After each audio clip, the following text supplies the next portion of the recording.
Hello, ഞാൻ രാഹിന Fasmi, hail and ഹാപ്പിനെസ്സിലെ consultant സൈക്കോളജിസ്റ്റാണ്.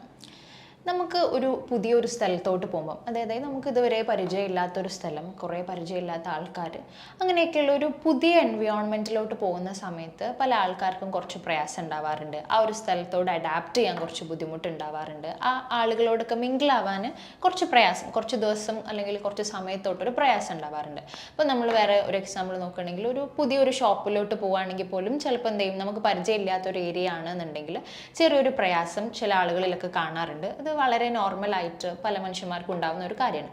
പക്ഷേ ഇതിൻ്റെ ഒക്കെ ഒരു എക്സ്ട്രീമായിട്ട്, അതായത് നമ്മൾ കംഫർട്ടബിൾ അല്ലാത്ത ഒരു സ്ഥലത്തോട്ട് പോകാൻ തീരെ പറ്റാത്തൊരവസ്ഥ. നമ്മളൊരു പുതിയൊരു സ്ഥലത്തോട്ട് പോയി കഴിഞ്ഞാൽ അല്ലെങ്കിൽ കുറച്ച് ആളുകളുടെ ഇടയിലോട്ട് പോയി കഴിഞ്ഞ് കഴിഞ്ഞാൽ നമുക്ക് എന്തോ ഒരു പ്രശ്നം ഉണ്ടായി കഴിഞ്ഞ് കഴിഞ്ഞാൽ എനിക്കൊരു ഹെൽപ്പും കിട്ടില്ല എന്ന് കരുതിയിട്ട് ഒരു സ്ഥലത്തോട്ടും പോകാൻ പറ്റാണ്ട്, കുറച്ച് ആളുകൾ കൂടി നിൽക്കുന്ന സ്ഥലങ്ങളിലോട്ട് മിങ്കിളാവാൻ പറ്റാണ്ട്, ഇനിയിപ്പം വളരെ അത്യാവശ്യമുള്ളൊരു കാര്യമാണെങ്കിൽ പോലും അത് ചെയ്യാൻ പറ്റാത്തൊരവസ്ഥ ചില ആളുകളിൽ ഉണ്ടാവാറുണ്ട്.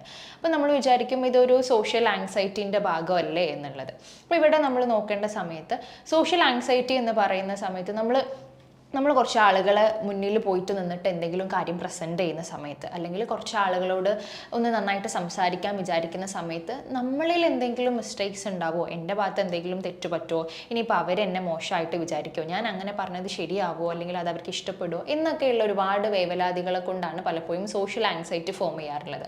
പക്ഷേ അഗ്രോഫോബിയ എന്ന് പറഞ്ഞിട്ട് വേറെ ഒരു കാറ്റഗറി ഉണ്ട്. ഇവിടെ ഇതൊന്നുമല്ല അവരുടെ പ്രശ്നം എന്ന് പറയുന്നത്. അതായത് ഇവരുടെ ഉള്ളിലുള്ള പ്രശ്നമാണ്. അതായത് ഇവർ കുറച്ച് അധികം ആളുകളുള്ള ഒരു സ്ഥലത്ത് അല്ലെങ്കിൽ കുറച്ച് ഓപ്പൺ ആയിട്ടുള്ള ഒരു സ്പേസിലോട്ട് പോകുന്ന സമയത്ത് അവിടെ അവർക്ക് എന്തെങ്കിലും പ്രശ്നം ഉണ്ടായി കഴിഞ്ഞ് കഴിഞ്ഞാൽ ഞാൻ കുടുങ്ങിപ്പോവും, എന്നെ ഹെൽപ്പ് ചെയ്യാൻ എന്നെ അറിയുന്ന ഒരു വ്യക്തി എൻ്റെ കൂടെ ഇല്ലെങ്കിൽ വെളിയിലോട്ട് പോകാൻ പറ്റാത്തൊരു സിറ്റുവേഷനാണ് ഈ അഗറോഫോബിയ എന്ന് പറയുന്ന ഒരു കാറ്റഗറി.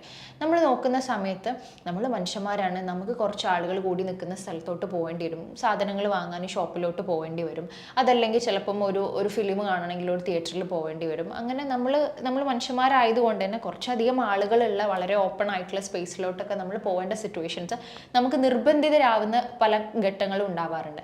പക്ഷേ അഗ്രോഫോബിക് ആയിട്ടുള്ള ഒരാളെ സംബന്ധിച്ചിടത്തോളം അവർക്ക് വളരെ ക്ലോസ് ആയിട്ടുള്ള ഒരാൾ കൂടെ ഇല്ല എന്നുണ്ടെങ്കിൽ ഈ പറഞ്ഞ സ്ഥലത്തൊന്നും ഇവർക്ക് പോകാൻ പറ്റില്ല. വളരെ എമർജൻസി ആണ്, ഇവർ പോകേണ്ട സിറ്റുവേഷൻ ആണ് എന്നെങ്കിൽ പോലും ഇവർക്കത് പറ്റില്ല. അപ്പോൾ അതുകൊണ്ട് ഇവരുടെ പേഴ്സണൽ ലൈഫും അവർക്ക് ഭയങ്കര ക്വാളിഫൈഡ് ആണെന്നുണ്ടെങ്കിൽ പോലും മര്യാദയ്ക്ക് ജോലി എടുക്കാനോ അല്ലെങ്കിൽ അത്രയും അവരുടെ ക്വാളിഫിക്കേഷൻസിനും അവരുടെ സ്കില്ലിനും അനുസരിച്ചിട്ട് പെർഫോം ചെയ്യാനോ ചിലപ്പോൾ പറ്റില്ല.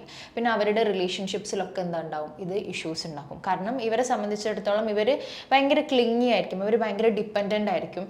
എന്ത് പുറത്ത് പോകണം എന്നുണ്ടെങ്കിലും ഇവരുടെ കൂടെയുള്ള, പലപ്പോഴും അത് പാർട്ട്നേഴ്സ് ആയിരിക്കും, അവർ കൂടെ ഉണ്ടാവണം എന്നുള്ള നിർബന്ധം ഉണ്ടാവും. അപ്പോൾ അതുകൊണ്ട് തന്നെ അവർ ഭയങ്കര ഡിപ്പെൻഡൻ്റ് ആവും. അപ്പോൾ അത് ആ വ്യക്തികൾക്ക് പൊതുവെ എന്തുണ്ടാവും, പ്രശ്നം ഉണ്ടാക്കാനുള്ള ചാൻസസ് ഉണ്ട്. അപ്പം പൊതുവെ ഈ അഗ്രോഫോബിക് ആയിട്ട് ഉള്ള ആളുകൾ ഈ അഗ്രോഫോബിയ ഡെവലപ്പ് ചെയ്യാറ് നമുക്കറിയാം പാനിക് അറ്റാക്ക് എന്ന് പറഞ്ഞിട്ട് ഒരു കണ്ടീഷൻ ഉണ്ട്. അതായത് ഒരു ഹാർട്ട് അറ്റാക്ക് സിമിലർ ആയിട്ടുള്ള ഒരു ഫിസിയോളജിക്കൽ സിംറ്റംസ്, അതായത് ശാരീരികപരമായിട്ടുള്ള ബുദ്ധിമുട്ടുകൾ ഒരു വ്യക്തിയിൽ ഉണ്ടാവുകയാണ്. പക്ഷേ അയാൾക്ക് ഫിസിക്കലി ഒരു പ്രശ്നം ഉണ്ടാകുന്നില്ല.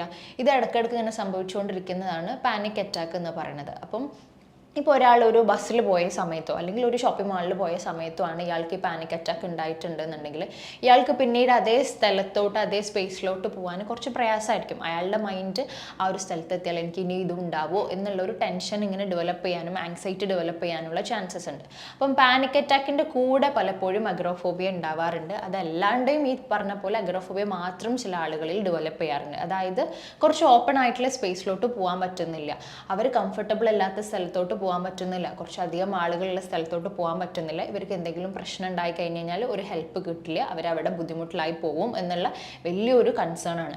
അതായത് ആ സ്ഥലം ഒരു രീതിയിലും ഡേഞ്ചർ ആയിരിക്കില്ല. നമ്മൾ പുറത്തുനിന്ന് നോക്കുന്ന സമയത്ത് ഒരു പ്രശ്നം ഉണ്ടാവില്ല, വളരെ നോർമൽ ആയിട്ടുള്ള ഒരാളെ സംബന്ധിച്ചിടത്തോളം യാതൊരു വിധ പ്രശ്നം ഉണ്ടാവാൻ ചാൻസ് ഇല്ലാത്ത ഒരു സ്പേസും ആളുകളും ആയിരിക്കും.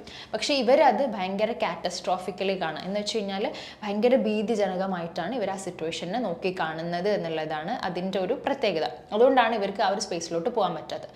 വളരെ സിവിയറായി ഒരു അഗ്രോഫോബിയ വളരെ സിവിയർ ആക്കി കഴിഞ്ഞ് കഴിഞ്ഞാൽ ഇവർക്ക് ഇവരുടെ വീടിൻ്റെ വെളിയിലോട്ട് തന്നെ പോകാൻ പറ്റാറില്ല. ഇപ്പോൾ ഫോർ എക്സാമ്പിൾ ഇവരുടെ റൂമിൽ തന്നെ ഒതുങ്ങിപ്പോവും. അടുത്തൊരു സ്പേസിലോട്ട് പോകണമെങ്കിൽ ജസ്റ്റ് വീടിൽ നിന്ന് ഒന്ന് മുറ്റത്തോട്ട് ഇറങ്ങണമെങ്കിൽ പോലും പലപ്പോഴും എന്ത് ചെയ്യും, ചിലപ്പോൾ ഒരാൾ കൂടെ വേണം, അല്ലെങ്കിൽ പോകാൻ പറ്റില്ല എന്നുള്ളൊരു എക്സ്ട്രീം ആയിട്ടുള്ള സൈഡിലോട്ടൊക്കെ പലപ്പോഴും ഇത് എത്താറുണ്ട്.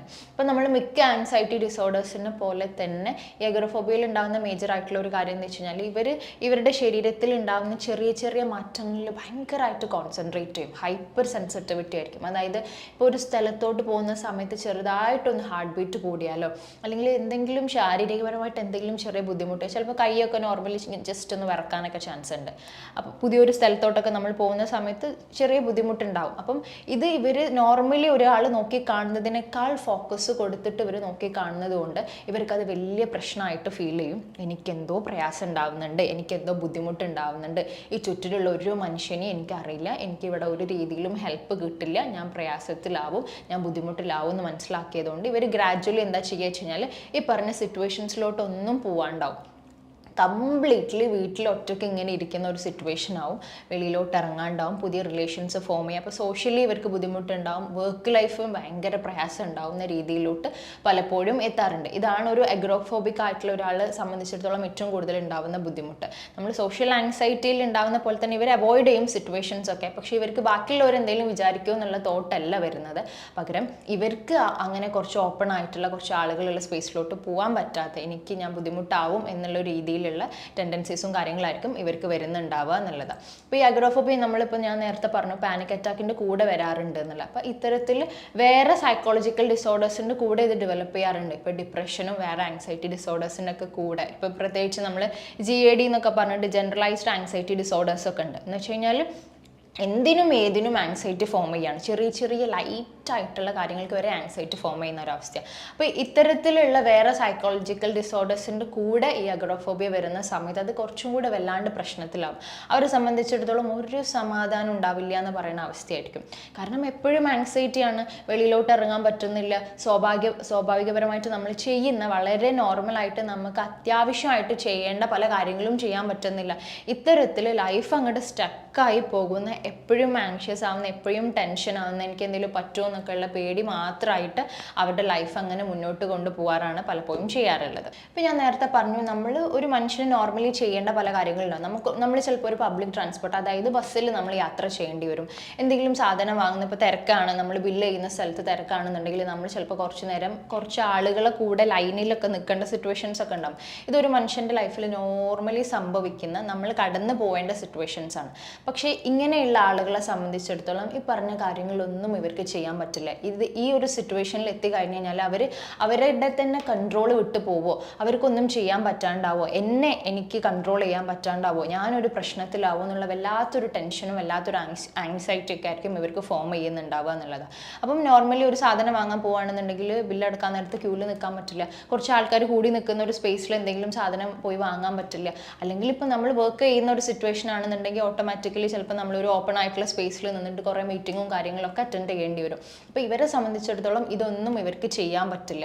അപ്പം ആ ഒരു സിറ്റുവേഷനിൽ എത്തുമ്പം ചെറിയ ഒരു ശാരീരികപരമായിട്ടുള്ള മാറ്റങ്ങൾ വരുന്നത്. ഇപ്പോൾ ചെറിയ രീതിയിൽ ഹാർട്ട് ബീറ്റ് ഒക്കെ കൂടുന്ന സമയത്ത് ഇവരത് വല്ലാണ്ട് കോൺസെൻട്രേറ്റ് ചെയ്യുന്നത് കൊണ്ട് തന്നെ ഇവരെ സംബന്ധിച്ചിടത്തോളം ഞാൻ ഈ സിറ്റുവേഷനിൽ എത്തിക്കഴിഞ്ഞ് കഴിഞ്ഞാൽ എനിക്ക് ഈ രീതിയിലുള്ള മാറ്റങ്ങളൊക്കെ ഉണ്ടാവുന്നുണ്ട്, അതിൻ്റെ അർത്ഥം എനിക്ക് എന്തോ പ്രശ്നം ഉണ്ടാവാൻ പോവുകയാണ് എന്നുള്ളതിൻ്റെ ഒരു തുടക്കമാണ് എന്നുള്ളതുകൊണ്ട് ഇവർ മാക്സിമം ഇതൊക്കെ അവോയ്ഡ് ചെയ്യും. അങ്ങനെ ഗ്രാജ്വലി എല്ലാ തരത്തിലുള്ള സോഷ്യൽ ഇൻട്രാക്ഷൻസും വെളിയിലോട്ടുള്ള പോവലും എല്ലാം ഇവരെ അവോയ്ഡ് ചെയ്ത് കംപ്ലീറ്റ്ലി വീട്ടിൻ്റെ ഉള്ളിൽ അല്ലെങ്കിൽ ഇവരുടെ ഒരു മുറിയുടെ ഉള്ളിൽ ഇങ്ങനെ തനിച്ചാവുന്ന ഒരു സിറ്റുവേഷനിലോട്ട് ഇവർ പലപ്പോഴും എത്താറുണ്ട്. അപ്പം ഇപ്പോൾ എല്ലാ ആങ്സൈറ്റി ഡിസോർഡേഴ്സിനെ പോലെ തന്നെ ഇപ്പോൾ ഈ അഗോറഫോബിയ ആണെന്നുണ്ടെങ്കിലും കൃത്യമായിട്ടുള്ള ട്രീറ്റ്മെൻറ്റും കാര്യങ്ങളും കിട്ടിക്കഴിഞ്ഞ് കഴിഞ്ഞാൽ അവർക്ക് അവരിങ്ങനെ കുടുങ്ങി കിടക്കുന്ന ഒരു അവസ്ഥയിൽ നിന്ന് പുറത്തു വരാൻ ഇവർക്ക് എന്തായാലും ഹെൽപ്പ് ചെയ്യാൻ പറ്റുമെന്നുള്ളത് തന്നെയാണ്. ഇപ്പോൾ പലപ്പോഴും പല ആൾക്കാർക്കും കറക്റ്റായിട്ടുള്ള ട്രീറ്റ്മെൻറ്റ് കിട്ടാറില്ല. ഇവരിങ്ങനെ ചിലപ്പോൾ ആൾക്കാർ കുറ്റപ്പെടുത്തും, നീ എന്താണ് എനിക്ക് അവിടെ പോയാൽ ഇപ്പോൾ എന്താണ് പ്രശ്നം, കുറച്ച് ആളുകളുള്ള സ്ഥലത്ത് പോയാൽ എന്തെങ്കിലും പ്രശ്നമുണ്ടോ, അവിടെ പോയി ഒരു ഷോപ്പിൽ പോയി സാധനം വാങ്ങാൻ ഇത്ര വലിയ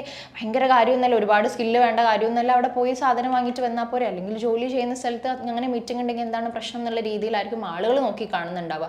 പക്ഷേ ഇവരുടെ ഉള്ളിലുള്ള ആ പ്രശ്നത്തിൻ്റെ ഡെപ്ത് ഇവർക്കത് ചെയ്യാൻ പറ്റുന്നില്ല. ഇവർക്ക് ആഗ്രഹമില്ലാഞ്ഞിട്ടല്ല, പക്ഷെ ഇവർക്ക് ചെയ്യാൻ പറ്റുന്നില്ല, അവർക്ക് വല്ലാത്ത പ്രയാസത്തിലാവുന്നുണ്ട് എന്നുള്ളത് മനസ്സിലാക്കാൻ പലപ്പോഴും പുറത്തുള്ള ആൾക്കാർക്ക് പറ്റാറില്ല. അതുകൊണ്ട് തന്നെ കറക്റ്റായിട്ടുള്ള ട്രീറ്റ്മെൻറ്റ് കിട്ടാറില്ല. പലപ്പോഴും കുറ്റപ്പെടുത്തലുകളും ഒരുപാട് ചീത്ത പറയലൊക്കെ ആയി മാറുമ്പം ഇവർക്ക് ഇവരിൽ തന്നെയുള്ള കോൺഫിഡൻസ് പോകും. ഇവർക്ക് ഒരു യാതൊരു വിധം എനിക്ക് എന്താ ഒന്നും ചെയ്യാൻ പറ്റാത്ത എന്നുള്ള തന്നോട് തന്നെയുള്ള വിശ്വാസം പോയി പലപ്പോഴും ലൈഫ് ഭയങ്കര മുഷിപ്പാകുന്ന രീതിയിലോട്ട് എത്താറുണ്ട് പലപ്പോഴും.